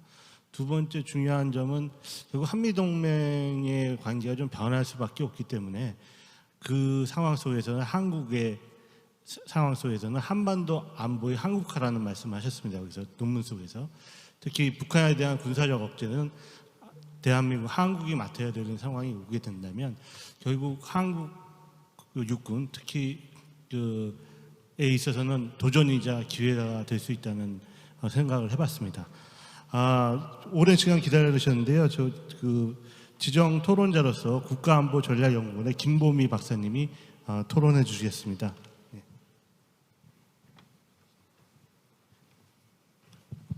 네, 소개받은 국가안보전략연구원의 김보미입니다. 오늘 초대해 주셔서 감사드리고, 제 토론은 주로 거의 이 글에 대한 이제 글들에 대한 거의 대부분은 이제 질문, 그리고 제 개인적인 어떤 생각으로 이루어져 있다고 생각하시면 될 것 같습니다. 우선 첫 번째 2차 대전 이후 독일의 국방안보 정책의 궤적에 대한 이제 토론입니다. 이 펠데 중장님께서는 이제 큰 틀에서는 중국, 유럽이 직면한 어떤 중국 러시아 위협, 그리고 낮은 차원에서는 IS 이란 문제, 이런 상황에 놓여 있는 상태에서 미국이나 영국의 어떤 자국 우선주의로 인해서 다자적인 군사 협력이 요구됨에도 불구하고 이게 잘 이루어지지 않으면서 이제 독일이 직면한 어떤 안보 문제에 대해서 언급을 하고 계십니다. 그래서 특히 EU하고 나토 안에서 상당한 역할을 수행하는 독일의 입장에서 점차 이제 EU와 나토의 구심점들이 약화되고 응집력이 감소되는 이 상황을 어떻게 극복해야 되는지 여기에 대한 이제 고민이 돋보이는 글이라고 이제 생각을 하였습니다. 이제 크게 이제 두 가지 부분에서 이제 저는 좀 질문을 하고 싶은데 물론 여기 계시지 않아가지고 이거께서 대답을 하시게 될 것 같습니다만. 이제 첫 번째는 이제 동맹 모임 승차에 관한 건데 동맹 모임 승차라는 이 표현은 트럼프 정권이 미국이 맺은 거의 모든 동맹 관계를 정의하는 용어처럼 된 것 같습니다. 지금 한국도 그런 상황이고요. 이제 이 글을 보면 독일이 GDP 2%로 국방비를 이제 지출하기로 했는데 사실상 이제 1.8%, 1.3% 뭐 이 정도 지출하고 있는 상태고요. 근데 이제 이런 부분에 있어서 이제 독일과 미국의 어떤 갈등이 일어난다는 것이죠. 이제 그런 상황에서 이제 제가 알기로는 메르켈 총리가 다시 2%까지 올리겠다라고 약속한 것으로 알고 있는데 이것을 동맹들 이제 미국과 동맹을 맺은 국가들이 이제 생각하는 이제 문제 중에 공통된 문제 중에 하나일 거라고 생각합니다. 과연 이렇게 해서 국방비를 올린다고 해서 우리가 더 나은 안전을 담보받을 수 있을 것인가 미국으로부터 이런 질문을 하게 되는 것이죠. 더군다나 미국과 독일은 이제 같은 시각으로 이제 안보 문제를 이제 바라보지 않는다는 거죠. 이제 유럽 같은 경우는 러시아 위협을 더 크게 보고 미국 같은 경우는 이제 중국의 위협을 더 큰 위협으로 바라보고 있습니다. 그런 상황에서 이제 더 많은 군비 부담을 해야 되고 동맹 역할의 재조정을 이제 요구받고 있는 상황.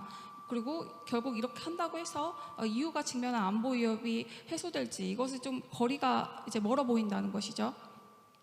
미국이 이제 최근에 이제 나토에 대해서 이제 회의적이고 굉장히 불만스러운 입장을 표현하면서도 오히려 중국에 대항하기 위해서 인도태평양 지역에 인도 뭐 일본 그리고 호주가 참여하는 어떤 나토 같은 다자 구조가 이제 필요하다고 미국이 이제 좀 믿고 있습니다. 그런 상황에서 또 메르켈 총리와 이제 그 트럼프 대통령의 어떤 이제 갈등 상황이 있는데 이제 첫 번째는 이제 뭐 난민 문제에 대한 관점 차이, 그리고 이제 중국에 대한 시각 차이. 예를 들면 EU 정상회의에 시진핑 주석을 초청을 했다는 거죠. 그리고 이제 독일 같은 경우는 뭐 많은 나라가 그렇습니다만은 중국이 이제 최대 교역국이라는 점, 이런 부분에서 미국과 위협 인식에서 차이가 있을 수밖에 없고, 결국에는 이 부분에 대해서 미국과 이제 독일의 어떤 시각에서 위협 인식에 대한 어떤 합의가 어느 정도 형성되어야 될 것 같다는 것입니다. 이제 독일과 미국이 모두 중국을 최대 위협으로 간주하던가 아니면 러시아에 대한 어떤 공동 대응 방안의 해결점을 찾아야 될 것 같은데, 이 부분에 대한 어떤 좀 전망 같은 것들이 좀 궁금하고요. 두 번째는 이 글에서 전반적으로 동맹과 파트너십을 강조했기 때문에 워싱턴 조약 제5조의 전망이 어떻게 될 것인가 하는 것입니다.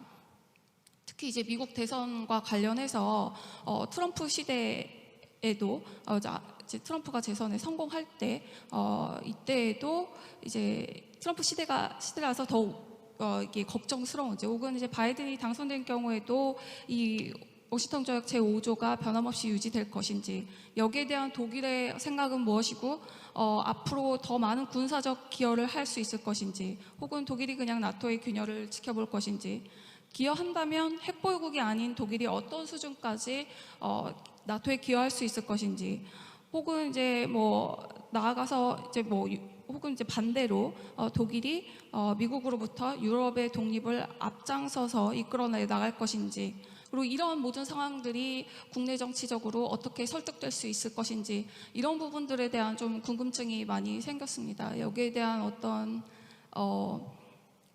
전망을 그 펠데 준장님의 관점에서 좀 부탁을 한번 드려보겠습니다.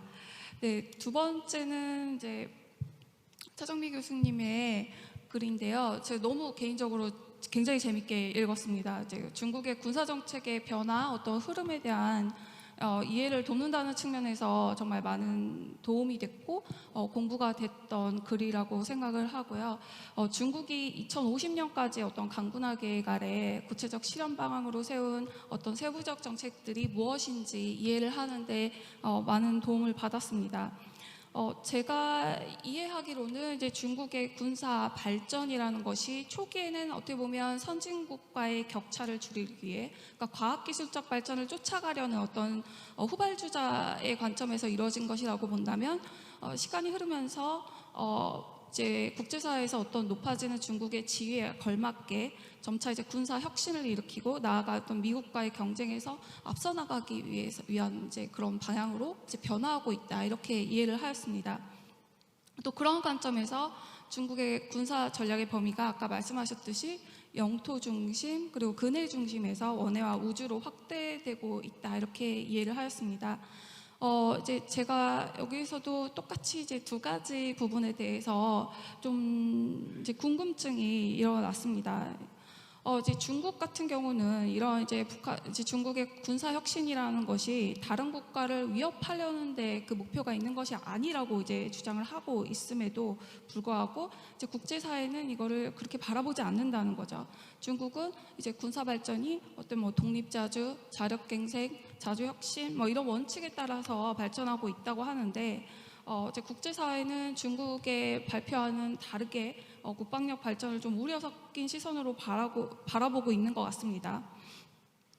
그렇다면은 저는 이제 궁금한 게, 이런 두 가지 관점을 놓고 볼 때 실제 중국의 입장이 어디에 있는 것인지, 정말로 중국의 군사과학 기술 발전이라는 것이 공세적 입장 혹은 이제 팽창주의적 입장에 근거한 것인지, 아니면 방어적, 수세적 입장에서의 군사력 발전인지, 이런 것들이 좀 궁금해졌습니다. 이제 글로 봤을 때는 변화의 방향이 읽히고 있는데, 이제 군사 혁신을 추구하는 방향으로 가고 있는데, 중국의 군사력 발전을 이제 그 이유와 관련해서는 조금 더 의도와 관련해서는 조금 더 저희가 이제 생각해 봐야 할 점들이 좀 많은 것 같아요. 그래서 이런 군사 혁신을 추구하는 근본적인 어떤 목표, 의도가 무엇인지에 대한 그런 내용을 조금 더 이제 들려주셨으면 좋겠다는 생각이 들었습니다. 두 번째는 제가 이제 군 편제에 대한 부분을 너무 재밌게 봤습니다. 육군의 변화 관련 부분인데, 이제 7가지 지역을 중심으로 하는 군구가 동부, 서부, 남부, 중부, 북부 등 5가지 전구로 바뀌었다라고 이제 말씀을 주셨어요. 그래서 이제 과거 7군구일 때는 주로 군군의 육군지가 이루어졌지만, 5전구일 때는 육해공, 로켓군, 전략지원 부대가 연합된 체제로 이제 변화하였다고 이제 보았습니다.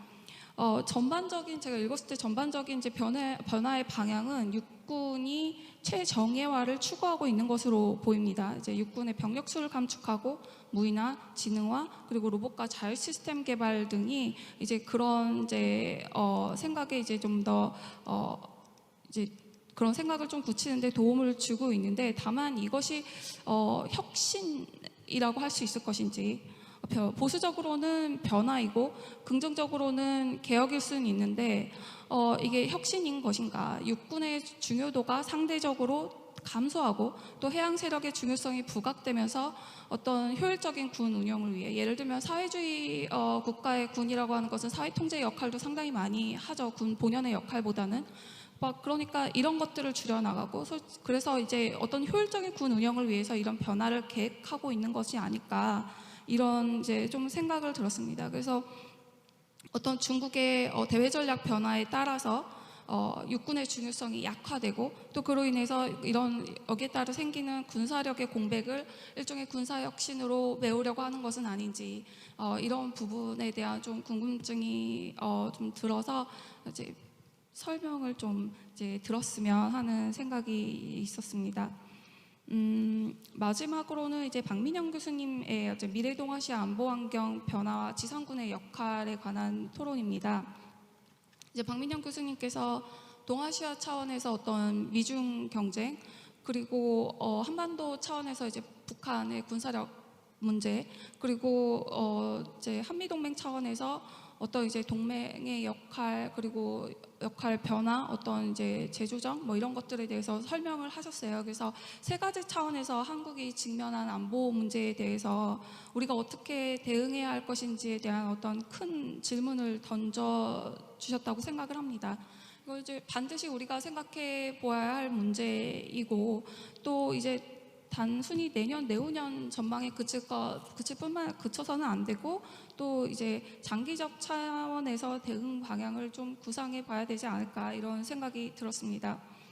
특히 이제 이 글을 보면 미중 경쟁과 어떤 북한 문제 그리고 한미 동맹의 문제가 각각 이제 독립 변수로 나오고 있는데, 이를 독립 변수로 보기보다는 제 생각에는 이제 결국에는 미중 경쟁, 이제 동아시아 차원에서 미중 경쟁과 그리고 한반도 차원에서 이제 북한 군사력 문제가 결국에는 이게 어떻게 우리 한미 동맹에 영향을 주고, 또 그 구조 안에서 우리 육군이 나아갈 방향을 어떻게 설정해야 될 것인가, 이런 방향으로 논의되는 것이 조금 더 이제 맞지 않을까, 이런 생각을 해봤습니다. 그래서 마지막 장에 보면 이제 미래 지상군의 역할을 언급을 하셨는데, 단지 이는 또 지상군에만 한정되는 이야기는 아닌 것 같기도 해서 좀 더 이제 한미 동맹이 나아가야 할 길에서 초점을 맞춘다면 더 이제 좋지 않았을까라는 생각을 해보았습니다. 그리고 두 번째로는 이제 북한 위협과 관련해서인데요. 이제 개인적으로 이제 제가 북한 군사를 연구하는 사람이다 보니까 이 부분에 대해서 좀 생각이 많아졌던 것 같아요. 일단은 이제 북한 위협과 관련해서는 방향이 약간 정해져 있는 경우가 많은데, 그걸 탈피해 보면 어떨까 하는 생각이 들었습니다. 이제 1950년대 이후부터 거의 한결같이 이제 기존의 북한이 항상 무력적화 통일의 의도가 굉장히 분명하다는 게 거의 기정사실화되고, 그러니까 이런 의도가 부각되고, 또 우리의 빈틈없는 준비 태세가 이제 좀 강조되어 왔는데, 이제 북한의 군사력 강화를 단순히 이제 공세적으로 이해하기보다는, 평면적으로 이해하기보다는 좀 억지력 강화에 좀 초점을 맞춰서 이해하고 대응 방향의 수정을 하는 것은 어떨까라는 생각을 해봤습니다. 그래서 자위적 국방력 강화를 북한이 최근 강조하고 있는데, 이를 이제 경제적으로 굉장히 낙후되고 그리고 외교적으로 고립된 국가가 유일하게 매달릴 수 있는 것이 이제 핵무기 개발, 이걸 통해서 이제 유일한 안보 수단을 핵무기로 설정을 하고 여기에 대한 어떤 최대한의 정치 군사적 효과를 누린다라고 전제를 하고 우리의 대응 방향을 이제 설정하는 건 어떨까, 이런 생각이 좀 들었던 것이죠. 특히 이제 북한도 최근 이제 군 현대화를 강조를 하고 있고, 여기 박민영 교수님도 이제 글에 좀 언급을 좀 해주시긴 했는데, 사실 군 현대화를 강조한다고 하더라도 북한이 첨단 무기를 개발하기에는 역량이 상당히 부족할 뿐만이 아니라 그것을 공개했을 때 어떤 조잡한 이제 기술적 능력이 드러나면서 어떻게 보면 북한으로서는 좀 망신스러운 부분이 있을 수도 있거든요. 그래서 오히려 이제 이런 측면에서 우리나라나 다른 선진국의 군사 이제 기술 과학화를 따라잡을 수는 없고, 오히려 억지력 확보를 위해 이제 비대칭 전력에 더욱 집중할 가능성이 이제 높다고 봅니다. 그래서 냉전 시기와 마찬가지로 핵보유국이라는 게 강대국이라는 것을 반드시 의미하진 않지만, 여전히 북한과 같은 취약한 국가가 핵무기를 가짐으로써 생겨나는 어떤 정치적 이익은 굉장히 확실하다는 거죠. 이제 앞서 이제 박민영 교수님이 이제 언급하셨듯이 미국 대통령과 이제 단독으로 협상할 수 있는 기회를 창출해냈고, 또 우리가 딱 봐도 핵 없는 북한과 핵이 있는 북한에는 엄청난 갭이 존재한다는 것입니다. 그래서 이제 여기서 설명한 확전 통제 능력, 활용 경험한 전술핵 능력, 제한 정제 수행 능력도 분명히 북한이 군사력을 강화하는 한 이유에는 분명하지만, 그 중요성은 과거에 비해서 많이 상실이 됐다고 보는 게 막 줄어들고 있고, 지금은 억지력 강화에 초점을 맞춰서 핵능력이나 뭐 기타 이제 비대칭 능력을 강화하고 있고, 또 여기에 따른 우리의 대응 방향이 설정되어야 한다는 것이죠. 특히 이제 핵능력이라고 하는 것이 북한과 같은 이제 신흥 핵확산국들을 이제 보면은 주변 국가의 갈등, 어떤 안보 위협에 의해서 핵무기를 개발하기는 하지만, 이들 국가의 특징 중에 하나가 미국과도 상당히 적대적인 관계에 있다는 것입니다. 그래서 실존적 억지 개념이 통하지 않고 핵능력을 지속적으로 증강해야 되는 어떤 이제 상황에 놓이게 된다는 거죠. 뭐 이런 부분들을 이제 볼 때는 이제 정리를 하자면 북한의 공세적 의도는 이제 상당히 감소했지만 수세적 입장에서 억지력을 강화한다는 목표 아래 핵능력의 지속적인 이제 증강이 이루어질 것으로 이제 예견이 되고, 또 이거는 이제 한국보다는 미국을 위시한 조치가 될 텐데 한미 동맹이 이를 어떻게 극복해 나갈 것인지, 또 어떻게 대응해 나갈 것인지, 뭐 이걸 사전 대응에 초점을 맞출 것인지 아니면 사후 대응에 초점을 맞출 것인지, 이런 부분을 좀 잘 고려해서 대응 방향을 설정해야 하지 않을까라고 생각을 해보았습니다. 네, 이상입니다. 네, 감사합니다. 토론. 아까 말씀드린 것처럼 플로어에 혹시 질문 있으신 분 있으면 한두 분 정도 질문을 받을까 하는데요. 혹시 있으신가요?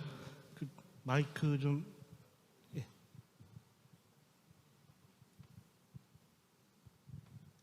예, 앉아서 하겠습니다. 예.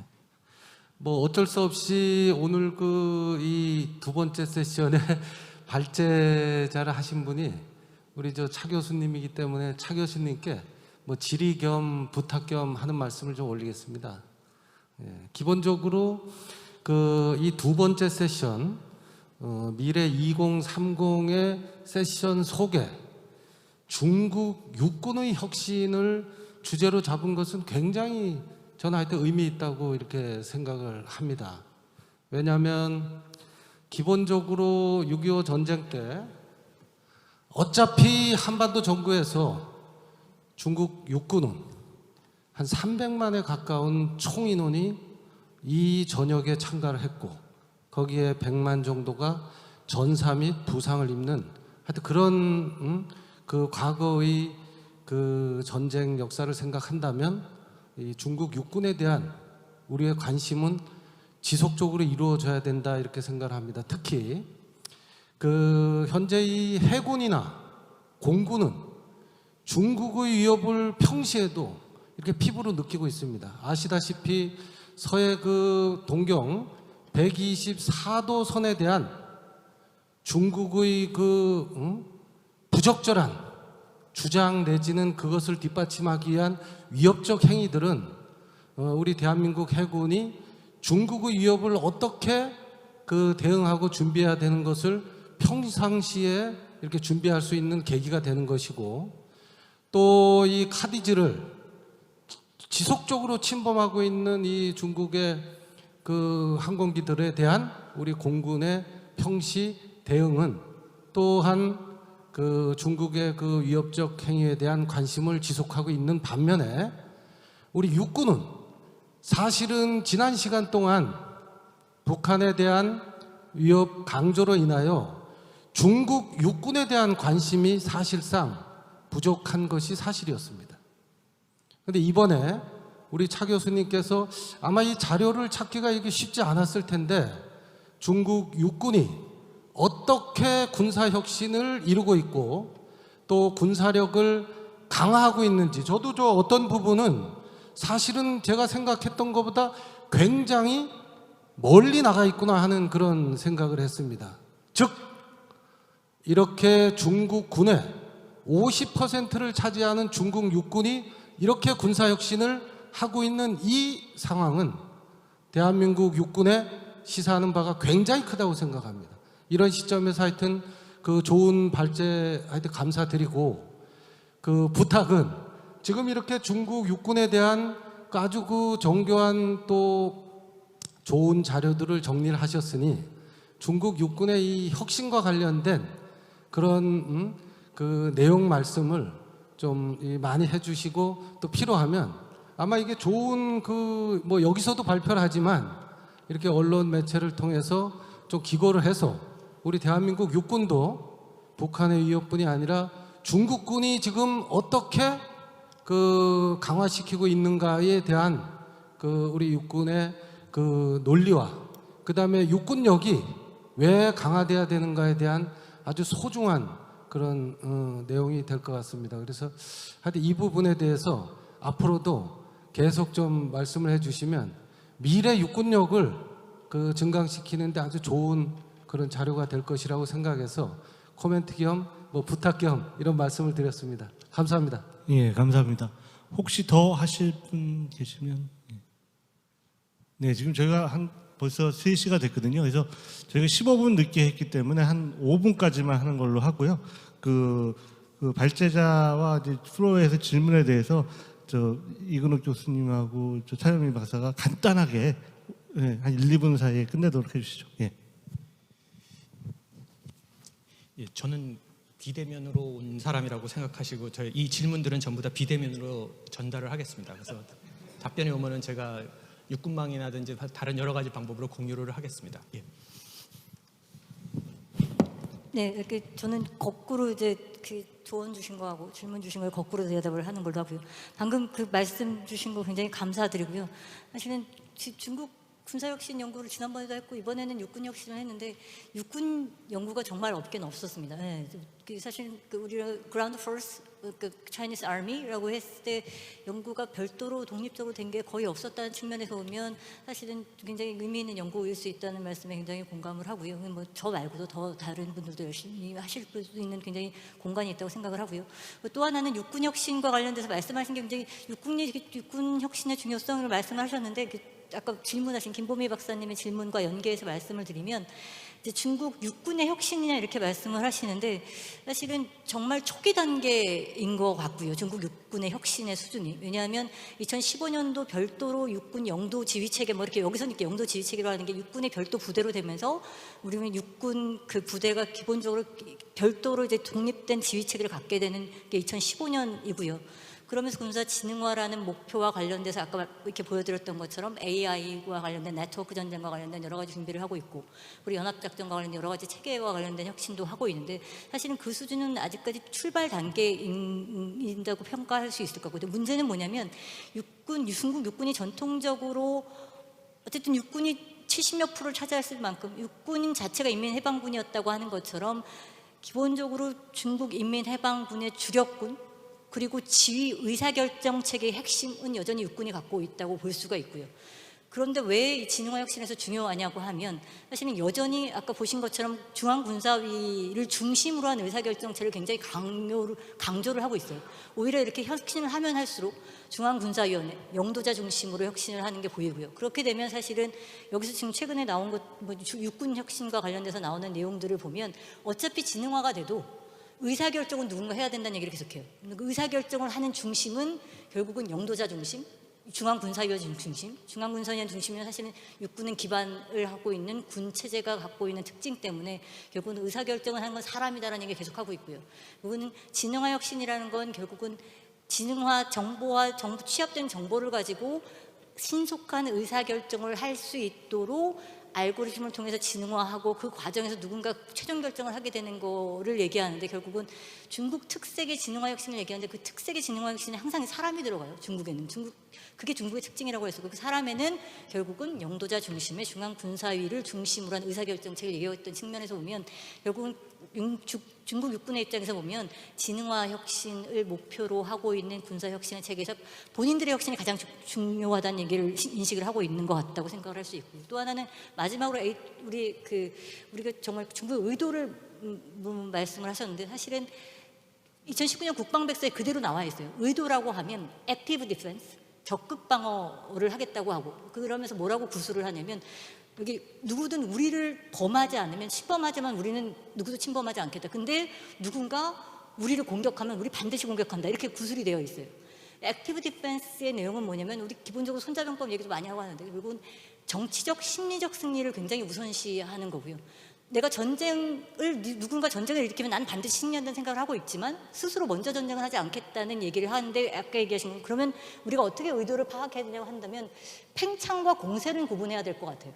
중국의 전략, 액티브 디펜스의 전략은 팽창의 전략이라고보다 선제 공격의 전략이라고보다는 공세적으로 전환하는 거. 우리의 전략을 지속적으로 앞으로도 서해에서도 그렇고 카디즈도 그렇고 지속적으로 더 강한 방법으로 과시를 할 가능성이 굉장히 높아요.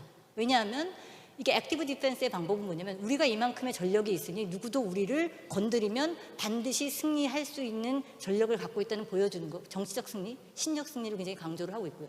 그렇게 보면 팽창을 하거나 우리가 먼저 전쟁을 하겠다는 거는 그런 의도가 있다고 보기는 어렵지만 액티브 디펜스의 차원에서 보면 미국의 위협이 지속적으로 증대하고 있는 상황에서 특히 대만 문제와 관련돼서 도발을 일으키면 반드시 맞서겠다는 인식을 하고 있고 그러면 그런 차원에서 보면 중국이 주도하는 공격이라는 게 그런 것보다는 사실은 미국의 도발에 훨씬 적극적으로 응하는 거 그리고 또 하나는 예방적 차원에서 공세적인 전력 과시를 지속적으로 하게 되는 거 그건 앞으로도 저희가 그 중국의 그 군사력 혁신 적극 방어라고 얘기하는 우리 액티브 디펜스의 모양이 훨씬 더 주변국들을 훨씬 더 불안하게 하거나 위협하거나 긴장을 고조시키는 방법의 디펜스 자기네식 얘기하는 디펜스고요. 우리를 보면 굉장히 공세적인 위협일 수 있고요.